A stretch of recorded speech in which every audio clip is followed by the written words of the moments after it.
Vamos falar de esporte agora com o Eric Oliveira nos destaques do esporte. Boa tarde, Eric. Muito bem, Leandro. Sexta-feira e véspera de uma decisão para o Ipiranga, que se preparou desde o início dessa semana para o confronto contra o Novo Horizontino, jogo que acontece em São Paulo, na cidade de Novo Horizonte, estádio Jorge Ismael de Biasi. É um jogo importante para o Ipiranga, bem como também é para o Novo Horizontino, porque iniciado já o quadrangular final, começar com o pé esquerdo, que foi o caso das duas equipes, é ruim. Mais um tropeço em sequência, no caso do Ipiranga, mesmo jogando fora de casa, é ruim também. Eu imagino que o Ipiranga, se conseguir trazer um pontinho de lá, em outro contexto, seria interessante. Só que é preciso lembrar que o Ipiranga tem 6 jogos decisivos, um deles já foi realizado, já foi disputado, então restam mais 5. Um empate, o Ipiranga estaria somando um pontinho em 6 disputados. E se nós formos pensar que o sonho do acesso para o Ipiranga é algo que é muito benquisto, né? A direção quer isso, e a torcida também, algo que eu já encaro como podendo ser uma realidade, o Ipiranga precisa dos 3 pontos.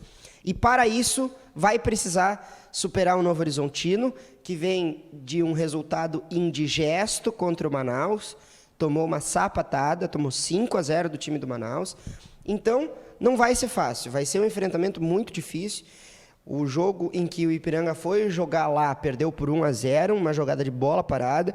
Esse time do Novo Horizontino se classificou em primeiro do grupo. Então, em tese, tem mais virtudes do que o Ipiranga. Mas eu acho que, coletivamente, o Ipiranga pode apresentar algo que foi visto no primeiro tempo contra o time do Tombense, que foi um Ipiranga muito coeso, indo em direção ao ataque, tendo oportunidades, mas não conseguiu guardar. Vamos ver lá em Novo Horizonte, mesmo fora de casa, que o Ipiranga consiga ter essa mesma resiliência para conseguir enfrentar um adversário, sim, que é muito difícil, mas que tem tudo, sim, para o Ipiranga ir lá e fazer um grande jogo. Nós esperamos os 3 pontos. Nesse momento, o resultado ele vale muito mais que o desempenho. Então, é isso que nós estamos projetando.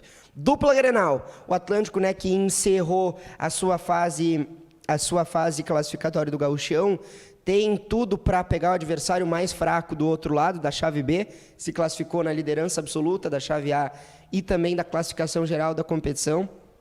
Aliás, ontem nós batemos um papo com o pivô Rick, ele que jogou algum tempo na Espanha, em Portugal, e veio para o Atlântico como sendo um grande nome, e junto com o Gé. Inclusive, no jogo contra o Horizontino, ele chegou a fazer essa duplinha no quarteto, jogando com 2 pivôs. Quem gostava muito de jogar com 2 jogadores mais ou menos que semelhantes na função era o Giba. Ele jogava muito com o Barbosinha e com o Gessé. Ele jogava muito jogando com essa... Jogava com essa dupla de pivôs bastante até, o Gessé fazendo um corredor, passeando pelos lados da quadra, fazendo essa jogada no fundo, e o Barbosinha, às vezes, um pouco mais preso ali. E o técnico Thiago Halpe tem essa variação tática, né, junto com o Rick, com o Gé, e o Gé, na minha opinião, e não tem nem o que discutir contra números, é um dos maiores pivôs da história do futsal brasileiro. E o Atlântico tem um jogo contra a Soeva nesse final de semana, que é o último jogo da fase classificatória. O Atlântico já está praticamente que garantido na próxima fase, sem mudar muito de posição, contra a Soeva, no Parque do Chimarrão Revés. Agora, quem sabe, no Caldeirão do Galo, conseguir uma vitória para manter a confiança e entrar nos playoffs, tanto do campeonato estadual como do nacional, com o pé direito. Dupla Grenal. Ontem foi uma quinta-feira de muitas incertezas, né? Plantão do Grêmio. Todo mundo tinha informações, principalmente vindas da capital, de que o técnico Luiz Felipe Scolari tinha tido um atrito pós o confronto contra o Cuiabá, onde o Grêmio não conseguiu vencer mais uma vez. Pois bem, o técnico Luiz Felipe Scolari, isso é informação da direção, a imprensa da capital bancou isso, de que o Felipão iria permanecer na quinta-feira no comando técnico, não só isso, até o jogo do final de semana contra o Santos. E essa informação se concretizou, tanto é que a comissão técnica hoje está mantida lá com o seu Luiz Felipe Scolari, o Paulo Turra, o departamento de futebol, que é comandado pelo vice-presidente de futebol e também do Conselho de Administração, o senhor Marcos Hermann. Então, é aquela velha história do pessoal que o pessoal já conhece no Rio Grande do Sul, é mudar, não mudando. É isso que o Grêmio busca fazer. Ontem a torcida do Grêmio esteve atenta no jogo que aconteceu no estádio Morumbi, o jogo entre São Paulo e Santos. É bom lembrar que o Santos é um adversário direto na luta contra o rebaixamento. O Santos nesse momento está fora do Z4, mas a luta segue ali. São 2 pontinhos de diferença, o Grêmio tem 23, o Santos tem 25. E ontem o Santos ficou no empate com o São Paulo. Um resultado ótimo para o Grêmio. Por quê? Porque dá condições, no jogo que acontece no domingo, no início da noite do domingo, enfrentar o Santos na batalha da Vila Belmiro. O Grêmio precisa vencer mais do que nunca. O pessoal há quem diga que o Grêmio, se tomar uma sapatada e sim dar um chute na carroça, que já está indo ladeira abaixo, rumo à Série B. A chance do Grêmio cair é eminente, e é evidente que há uma preocupação muito grande, né? É desesperador o momento que vive o Grêmio, do ponto de vista do futebol, do que é visto dentro de campo. O ambiente interno é de muita pressão política, o Filipão está sendo pressionado, e ainda há quem diga, informações que nós temos que ter um certo cuidado, de que o vestiário do Grêmio implodiu. Ou seja, que a pressão é tamanha que o grupo de jogadores já não compra mais o que diz o seu comandante, que é Luiz Felipe Scolari. Todo esse envolto faz com que o Grêmio, no jogo contra o Santos, tenha aquilo que eu falei, uma batalha da Vila Belmiro, não dos aflitos, como foi contra o Náutico, mas contra o Santos. E a partir das rodadas sendo atravessadas, e que as rodadas vão sendo disputadas, e o Grêmio com a chance de sair e não sai, cada vez o momento vai ficando pior. Então, tudo pode acontecer com um resultado adverso contra o Santos, o que eu imagino que é a tendência. A tendência é do Grêmio não conseguir superar o Santos. O Santos, historicamente, é um grande mandante quando joga em Santos. Então, vai ser um jogo muito difícil. Espero que o Filipão esteja com a cabeça melhor das ideias para conseguir tirar o Grêmio dessa situação. É isso que nós torcemos. O Internacional, que disputa um jogo contra um adversário que já desde que começou a disputar a Série A tem sido uma pedra no sapato, que é o time da Chapecoense. Eu vou dizer que o Inter não vai conseguir ganhar da Chapecoense?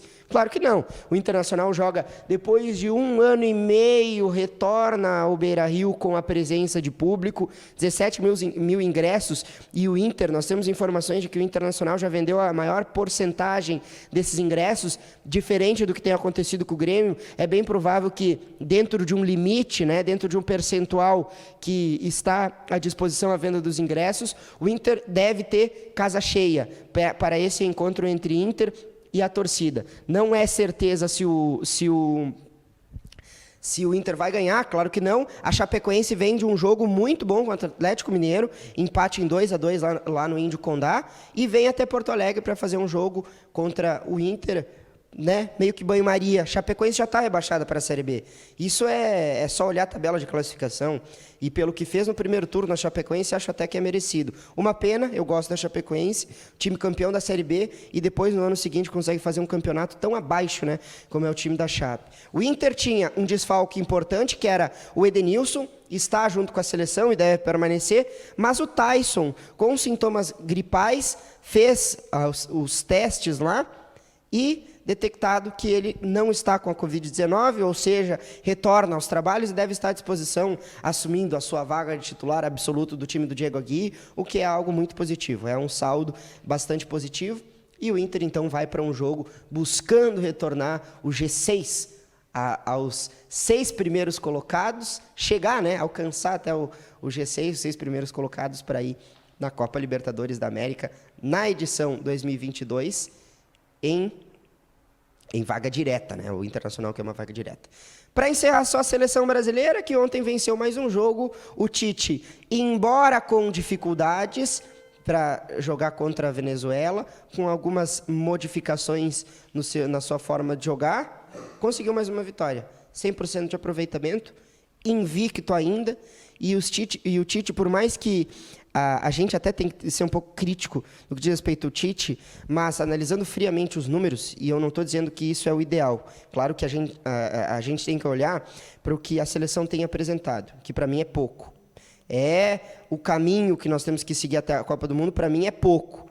Mas eu acho que o Tite é o cara certo para comandar essa seleção. Se ele se permitir algumas modificações, até mesmo nos seus conceitos. Mas os números da seleção brasileira são irretocáveis. Isso não há o que discutir. No Virando o Jogo, nós vamos falar muito sobre isso e principalmente sobre o jogo do Ipiranga. Um abraço, Leandro. Bom final de semana para ti e para todo mundo.